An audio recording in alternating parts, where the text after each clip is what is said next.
Hello everyone, assalamu alaikum. Hope you all doing good.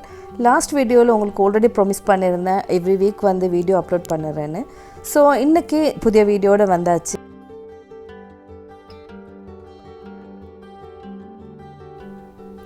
இந்த video உங்க எல்லாருக்கும் பிடிக்கும்னு ஒரு ஹோப்ல இந்த வீடியோ அப்லோட் பண்றேன். இந்த வீடியோ உங்களுக்கு பிடிச்சிருந்தா என்னோட சேனலை மறக்காம Subscribe பண்ணிருங்க.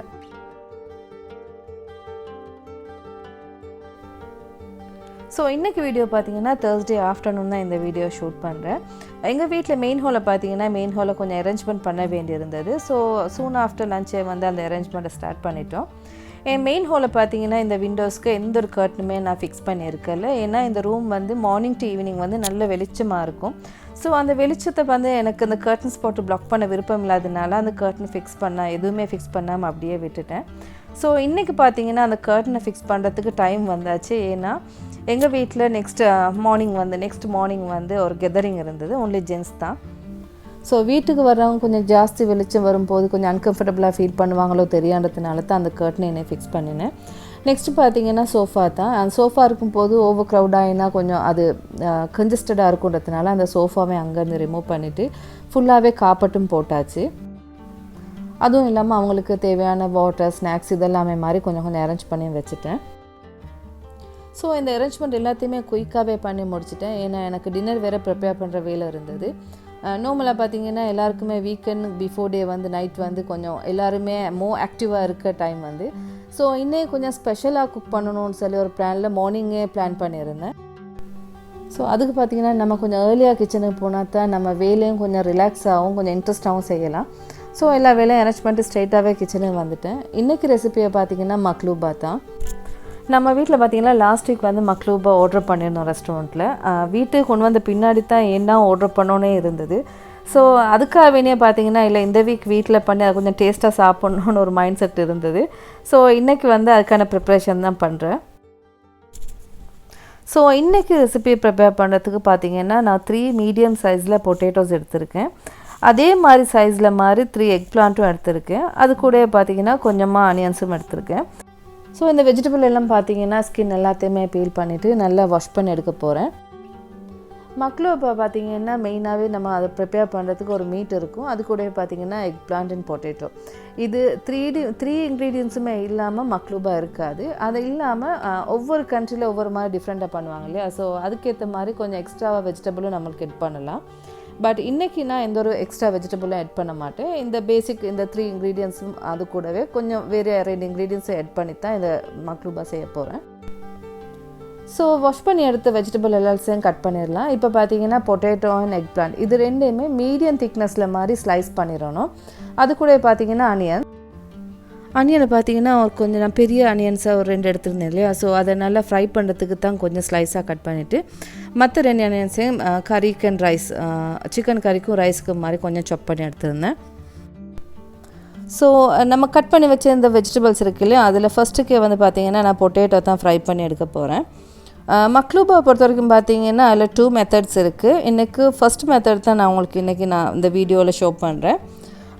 எக் பிளான்ட் அண்ட் பொட்டேட்டோ இது ரெண்டையுமே நம்மளுக்கு ஃப்ரை பண்ணாமல் மக்லூபாவோட சேர்க்க முடியாது. தட் மீன்ஸ் ரைஸோடு சேர்க்க முடியாது.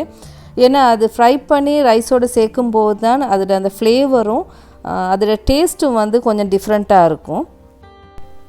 ஸோ பொட்டேட்டோ எல்லாத்தையுமே ஃப்ரை பண்ணி முடிச்சிட்டேன். இப்போ பார்த்தீங்கன்னா எக் பிளான்ட்டு தான் ஃப்ரை பண்ணுறேன். எக் பிளான்ட் அப்படியே ஒரு பக்கம் ஃப்ரை பண்ண விட்டுட்டு நம்ம ரைஸை பார்க்கலாம். ரைஸை பார்த்தீங்கன்னா நான் 3 கப்ஸ் பாஸ்மதி ரைஸ் தான் எடுத்திருக்கேன். இதை நல்லா வாஷ் பண்ணணும். ஒரு 4-5 டைம்ஸாலும் வாஷ் பண்ணிவிட்டு அது பின்னாடி வாட்டர் ஆட் பண்ணி ஒரு 1/2 அன் ஹவர் மாதிரி அதை வாட்டர்லேயே சோக் பண்ண விட்டுறணும். அப்போ நம்ம ஃப்ரை பண்ணி மற்ற வெஜிடபிள்ஸையும் ஃப்ரை பண்ணி எடுக்கும்போது இந்த ரைஸும் வந்து ஈக்குவல் டைமுக்கு வந்துடும். ஸோ இந்த ரைஸு பார்த்திங்கன்னா இப்போ நான் வாட்டர் ஆட் பண்ணிவிட்டு ஒரு 1/2 அன் ஹவர் மாதிரி ஒரு பக்கம் வச்சுருவேன். இப்போ வெஜிடபிளை பார்த்திங்கன்னா எக் பிளான்ட்டுக்கு வந்து ஆல்மோஸ்ட் எல்லாமே ஃப்ரை பண்ணியாச்சு. இப்போ அதையும் வந்து ஆயிலேருந்து ரிமூவ் பண்ணிவிட்டு நெக்ஸ்ட்டு ஃப்ரை பண்ண போகிறது என்னென்னு பார்த்தீங்கன்னா ஆனியன்ஸ் தான். நான் ஆல்ரெடி சொல்லியிருந்தேன் இல்லையா 2 ஆனியன்ஸ் மாதிரி ஃப்ரை பண்ணுறதுக்கு ஸ்லைஸ் பண்ணியிருந்தேன்னு. ஸோ அதையும் ஆட் பண்ணி அதையும் ஃப்ரை பண்ணி எடுத்துடணும். ஃப்ரை பண்ண வேண்டிய எல்லா வெஜிடபிள்ஸையுமே ஆல்மோஸ்ட் ஃப்ரை பண்ணி முடிச்சாச்சு. நெக்ஸ்ட்டு பார்த்தீங்கன்னா சிக்கன் கறி தான். நம்ம சம் டிஷ்ஷஸ் செய்யும்போது நம்ம அந்த ஃப்ரை பண்ண ஆனியன் ஃப்ரை பண்ண அந்த ஆயில் இருக்கு இல்லையா, அதே தான் நம்ம ஆட் பண்ணுவோம். ஏன்னா அந்த டிஷ்ஷுக்கு வந்து ஸ்பெஷலான எரோமான்னு கொடுக்க வந்து அந்த ஆனியன் ஃப்ரை பண்ண ஆயில் தான். ஸோ அந்த ஆயிலாலே நான் ஒரு 4 டேபிள் ஸ்பூன் மாதிரி ஆட் பண்ணியிருக்கேன். இப்போ அது கூட பார்த்திங்கன்னா 2 டேபிள் ஸ்பூன் மாதிரி ஜிஞ்சர் கார்லிக் பேஸ்ட்டும் ஆட் பண்ணியிருக்கேன். ஸோ ஜிஞ்சர் கார்லிக் பேஸ்ட் வந்து ஸ்லைட்டாக வந்து லைட் ப்ரௌன் கலர் டர்ன் ஆகிற டைமில் பார்த்தீங்கன்னா ஒரு 1/2 டீஸ்பூன் மாதிரி சினமன் பவுட்ரு அண்ட் 1/2 டீஸ்பூன் மாதிரி கார்டமம் பவுடர் ஆட் பண்ணிவிட்டு நல்லா மிக்ஸ் பண்ணிடணும். இதை பொறுத்த வரைக்கும் பார்த்தீங்கன்னா சினமன் ஸ்டிக்காலாம் நம்ம யூஸ் பண்ண மாட்டோம், பவுடராக தான் யூஸ் பண்ணுவோம். இந்த டைமில் பார்த்தீங்கன்னா சிக்கனை ஆட் பண்ணிடுறேன். சிக்கன் வந்து ஹோல் சிக்கன் ஒன்று ஆட் பண்ணியிருக்கேன். இது நல்லா வாட்டர் எல்லாமே வந்து ட்ரையாக வரக்காட்டி இந்த சிக்கனை ஆட் பண்ணி அடிக்க ஒரு முறை நல்லாவே திருப்பி விட்டுறணும்.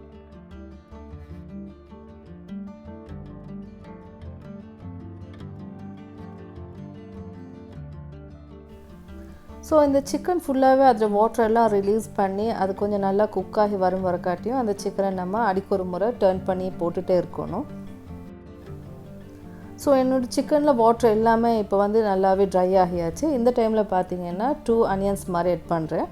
சாப் பண்ண ஆனியன்ஸ் தான் ஆட் பண்ணிவிட்டு ஒரு 2 டீஸ்பூன் மாதிரியே சால்ட்டும் ஆட் பண்ணிக்கொள்கிறேன். ஸோ இந்த ரெசிபிக்கு பார்த்தீங்கன்னா நான் கொஞ்சம் பெரிய பீசஸாக சிக்கன் எடுத்திருக்கேன் இல்லையா. ஸோ அப்போ நம்ம இந்த ஆனியன்ஸ் இதெல்லாம் ஆட் பண்ணும்போது நம்ம அடிக்க ஒரு முறை இந்த சிக்கனையும் டர்ன் பண்ணி விட்டுட்டே இருக்கணும். அப்போ தான் அது வந்து கொஞ்சம் குக் ஆக்குறது கொஞ்சம் ஈஸியாக இருக்கும். இந்த இன்சைட் பார்ட்லாம் வந்து கொஞ்சம் குக்காகி வார்த்து கொஞ்சம் ஈஸியாக இருக்கும். ஸோ நம்ம ஆட் பண்ண ஆனியன் இருக்கு இல்லையா, அதுவும் இப்போ சிக்கனோடே மிக்ஸ் ஆகி நல்லாவே பரட்டி விடும்போது அதுவும் நல்லா குக் ஆகியாச்சு.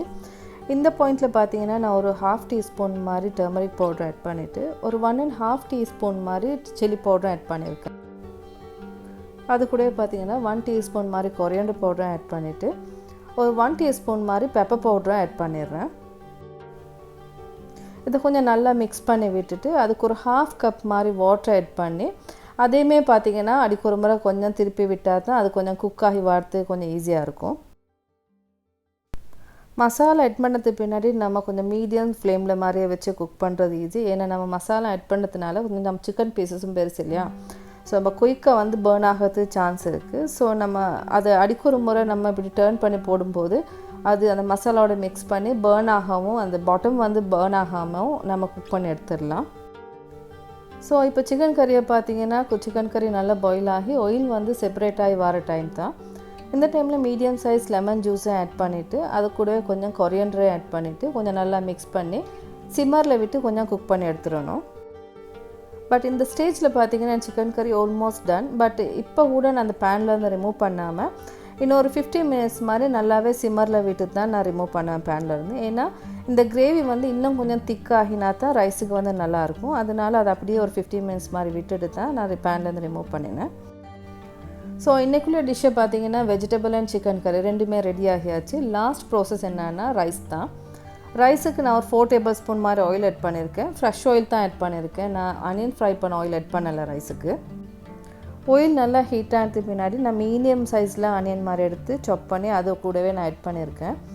இதுவும் பார்த்திங்கன்னா வந்து டிரான்ஸ்பெரண்ட் கலருக்கு டர்ன் ஆகினாலே போதும், கோல்டன் ப்ரௌன் வரக்காட்டி நம்ம குக் பண்ணக்கூடாது.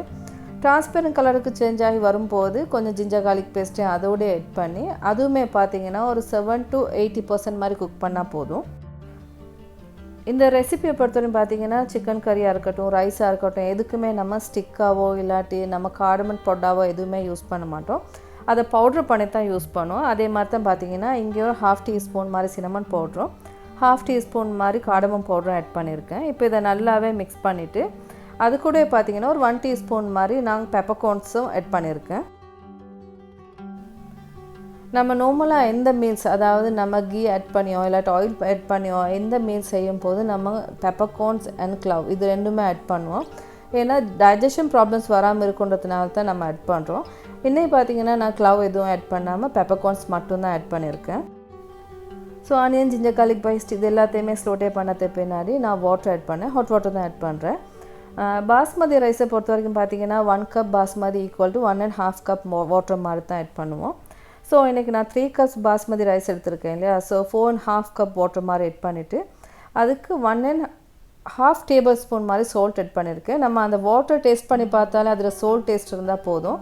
ஏன்னா மெயினாக இந்த ரைஸில் வந்து சால்ட் வந்து கம்மியாக இருந்தால் அந்த ஃபுல் மீல்ஸோட டேஸ்ட்டும் போயிடும். ஸோ நம்ம ரைஸ் ஆட் பண்ணுறதுக்கு முன்னாடி அந்த டேஸ்ட்டை கொஞ்சம் சோல்ட் டேஸ்ட்டை கொஞ்சம் செக் பண்ணிவிட்டு ஆட் பண்ணுறது வந்து கொஞ்சம் பெஸ்ட்டு. ஸோ பாஸ்மதி பொறுத்தவரைக்கும் பார்த்தீங்கன்னா 1/2 hour வாட்டரில் இருந்திருக்கு. அதோடய பார்த்தீங்கன்னா ஹாட் வாட்டர் ஆட் பண்ணுறதுனால இந்த ரைஸ் குக் ஆகிறதுக்கு அவ்வளோ டைம் எடுக்காது, குயிக்காகவே குக் ஆகிரும். பாஸ்மதியை பொறுத்த வரைக்கும் பார்த்தீங்கன்னா நம்ம ஒன்று வாட்டர் ட்ரைன் பண்ணுறதுக்கு கொஞ்சம் ஜாஸ்தி வாட்டர் ஆட் பண்ணியிருக்கணும். அப்படி இல்லாட்டி ஈக்குவலான வாட்டர் ஆட் பண்ணால் தான் அந்த ரைஸ் வந்து ஒன்றுக்கு ஒன்று ஸ்டிக் ஆகாமல் கொஞ்சம் செப்பரேட்டாக பார்க்குறதுக்கும் கொஞ்சம் நல்லா வரும். இப்போ இந்த ரைஸை பார்த்தீங்கன்னா உங்களுக்கு விளங்கும். இப்போ என் ரைஸ் வந்து ஆல்மோஸ்ட் 90% குக் ஆகியாச்சு. இப்போ அதை கொஞ்சம் சிம்மரில் விட்டுட்டு நான் என்ன மற்ற மக்லூபாட ப்ராசஸ் தான் பார்க்குறேன். இதுக்கு பார்த்தீங்கன்னா நம்ம குக் பண்ண சிக்கன், வெஜிடபிள், ரைஸ் இது எல்லாமே ஆட் பண்ணுற மாதிரி ஒரு பேன் ஒன்று எடுத்துடணும். அதுக்கு நான் பாட்டமுக்கு பார்த்தீங்கன்னா பார்ச்மெண்ட் பேப்பர் ஆட் பண்ணியிருக்கேன். நான் பேன்ட பாட்டமே அந்த மெஷர்மெண்ட் எடுத்து அதை கட் பண்ணி ஆட் பண்ணியிருக்கேன். இதுக்கு ஃபஸ்ட் லேயராக வந்து நம்ம சிக்கனை தான் ஆட் பண்ணுறோம். குக் பண்ண சிக்கனை நம்மளுக்கு தேவையான மாதிரி தேவையான ஷேப்பில் வச்சுக்கலாம்.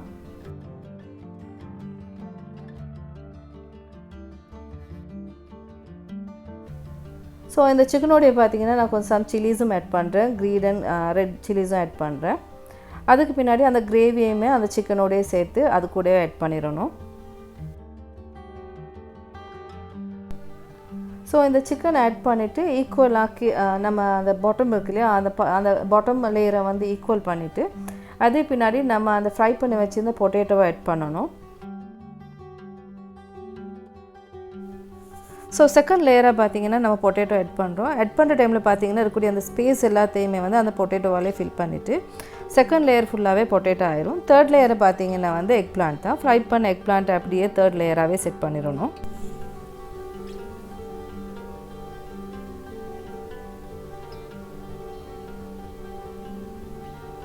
இதை மாதிரி நல்லா செட் பண்ணி விட்டுறணும். பொட்டேட்டோ அண்ட் பிரிஞ்சோல் நல்லாவே செட் ஆகியாச்சு.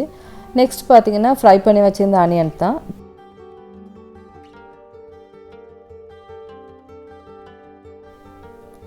ஆனியன் முடிஞ்சு பார்த்தீங்க என்னன்னா நெக்ஸ்ட்டு வந்து பாயில் பண்ண சிக் பீஸ் தான். அதையும் ஆட் பண்ணிக்கொள்ளணும். அதோடய சேர்த்து அதையும் ஆட் பண்ணிடணும். சிக் பீஸ் வந்து ஜாஸ்தி ஆட் பண்ணக்கூடாது. நீங்கள் பார்த்தீங்கன்னா சிக் பீஸ் வந்து பாயில் பண்ணி ஒரு 1 cup மாதிரி தான் ஆட் பண்ணியிருக்கேன் இதில். ஸோ லாஸ்ட் லேயரை பார்த்தீங்கன்னா ரைஸ் தான். ரைஸும் வந்து குக் ஆகியாச்சு. இப்போ அந்த ரைஸை அப்படியே அந்த பேனில் ஆட் பண்ணி அந்த பேனை ஃபுல்லாகவே ரைஸாலே சீல் பண்ணிட போகிறேன். ஸோ நான் பார்த்தீங்கன்னா 3 cups ரைஸ் குக் பண்ணேன் இல்லையா. ஸோ எல்லா ரைஸுமே இந்த பேனில் போட்டு என்ன சீல் பண்ண முடியாதுன்றதுனால மேக்ஸிமம் இந்த பேனுக்கு வரக்கூடிய மாதிரி லெவலில் தான் சீல் பண்ணியிருக்கேன். ரெஸ்ட் ஆஃப் த ரைஸை வந்து நீங்கள் பார்த்தீங்கன்னா நான் சர்வ் பண்ணுற டைமில் அதையும் கூட தான் சேர்த்து சர்வ் பண்ணுவேன். அது கூட பார்த்தீங்கன்னா 3 tablespoon மாதிரி ரோஸ் வாட்டர் ஆட் பண்ணிக்கோங்க. இப்போ இந்த பேனை ஒரு 30 minutes மாதிரி சிம்மத்தில் வச்சு குக் பண்ணி எடுத்துடணும். ஸோ 1/2 hour கம்ப்ளீட் பண்ணதுக்கு பின்னாடி இந்த பேனை வந்து நான் ஃப்ளிப் பண்ண போகிறேன். ஆல்ரெடி அந்த தம்ப்நெயிலில் நான் மென்ஷன் பண்ணியிருந்தேன் இல்லையா, டோன்ட் டூ திஸ் மிஸ்டேக்னு சொல்லி. என்ன மிஸ்டேக்னு பார்த்தீங்கன்னா நம்ம 30 minutes வந்து லாஸ்ட் ஸ்டேஜில் வந்து 30 minutes வந்து நம்ம பேனை வந்து குக் பண்ணுறோம் இல்லையா சிம்மரில். ஸோ அது 30 minutes கம்ப்ளீட் ஆனதுக்கு பின்னாடி ஸ்டவ் ஆஃப் பண்ணிவிட்டு எக்ஸ்ட்ரா 30 minutes வந்து அந்த பேனை அப்படியே விட்டுறணும். ஏன்னா நம்ம அது கூல் டவுன் ஆகி வர டைமில் தான் அது வந்து ஃப்ளிப் பண்ணோன்னா அது வந்து லேயர் வந்து நம்ம பேண்ட் ஷேப்புக்கே வந்து நல்லா அழகாக வந்துடும். அப்படி இல்லாமல் நம்ம இமீடியட்டாக நம்ம ஸ்டவ்லேருந்து எடுத்து நம்ம ஃப்ளிப் பண்ணோன்னா இப்படி தான் அந்த லூஸாக வந்து எல்லாமே பிரிஞ்சு போயிடும். இன்றைக்கி எங்களுக்கு நைட்டுக்கு வந்து இமீடியட்டாக வெளியே போகிற தேவை இருந்ததுனால எனக்கு எக்ஸ்ட்ரா 30 minutes வந்து வைக்கிறதுக்கும் டைம் இல்லை. ஸோ இமீடியட்டாகவே அதை ஃப்ளிப் பண்ணிட்டேன். அதனால தான் நான் உங்களுக்கு அதை மென்ஷன் பண்ணியிருந்தேன், வந்து நீங்கள் செய்யும் போது இந்த மிஸ்டேக்கை செய்யாதீங்கன்னு சொல்லி மென்ஷன் பண்ணியிருந்தேன்.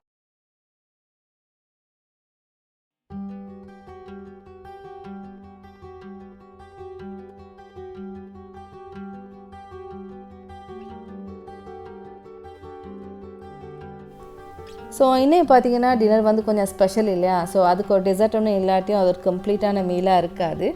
ஸோ அதுக்காக வேண்டிய பார்த்தீங்கன்னா நான் மக்லூபில் ப்ரிப்பேர் பண்ணுற டைம்லேயே ஜெல்லி அண்ட் சாக்லேட் புடிங்கும் வேறையாக செஞ்சுருந்தேன். ஸோ அதையுமே சேர்த்து நான் வந்து டின்னருக்கு வந்து சர்வ் பண்ணுறேன். ஸோ இந்த ரெசிப்பியை நீங்களும் வீட்டில் ட்ரை பண்ணி பாருங்கள். உங்கள் ஃபேமிலி அண்ட் ஃப்ரெண்ட்ஸோடு சேர்ந்து என்ஜாய் பண்ணி பாருங்கள். கட்டாயம் மறக்காமல் கமெண்ட்ஸில் வந்து நீங்கள் எப்படி செஞ்சது இருந்துன்றதை மட்டும் கமெண்ட்ஸ் பண்ணிடுங்க. Hope you all will enjoy this video. See you soon with another vlog. Thank you.